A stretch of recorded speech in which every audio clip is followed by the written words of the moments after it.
cette arme, on peut la trouver sur Internet, donc neutralisée, ça arrive, sur Internet, voilà, c'est possible. Cela dit, vous avez des personnes qui viennent vous voir en vous disant « Tiens, comment fait-on pour remettre une arme en état ?» Ça vous est arrivé d'avoir des gens comme ça? Je vais sélectionner mes termes en disant que je les ai conduits poliment. Mais ça peut arriver, disons, ça peut arriver. Oui, il y a toujours des naïfs qui s'imaginent des tas de choses. D'accord.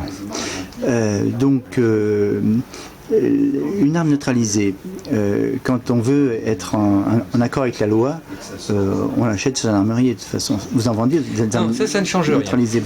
L'endroit où on l'achète ne change pas grand-chose. À partir du moment où l'arme a été neutralisée en France et qu'elle porte les poinçons A, N, surmontés d'une couronne à 3 branches, et que ce poinçon est porté sur la carcasse, le canon et la culasse, c'est-à-dire les pièces essentielles classées, et que une des lèvres du chargeur a été rabotée, à ce moment-là, même sans document, le poinçon fait foi et vous conservez l'arme sans formalité, comme si c'était n'importe quel objet décoratif chez vous. Voilà. Donc aucune formalité, l'arme est à ce moment-là totalement inapte au tir et elle est classée donc en 8e catégorie.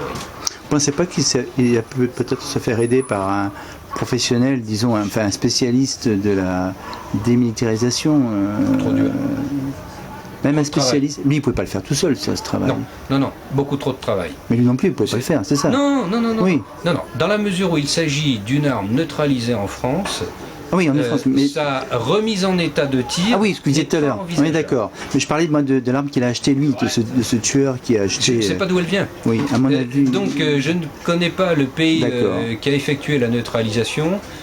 Parce qu'il n'y a pas d'unicité, mais disons de règlement commun concernant la neutralisation dans les pays d'Europe. Mais il faut s'y connaître quand même. Je veux dire, pour arriver à faire un tel travail, il faut bien s'y connaître. C'est un gros travail. Oui, c'est ça, voilà. Il faut trouver les pièces, il faut... de toute façon, il faut très certainement refabriquer des pièces.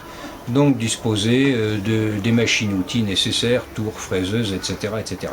Tous les petits futés qui s'imaginent aller faire les courses aux États-Unis pour rapporter les pièces manquantes, se mettent le doigt dans l'œil jusqu'au coude, parce que il y a bien longtemps que les établissements Gunparts à Westerly dans l'État de New York n'expédient plus rien ailleurs, hors de leurs frontières.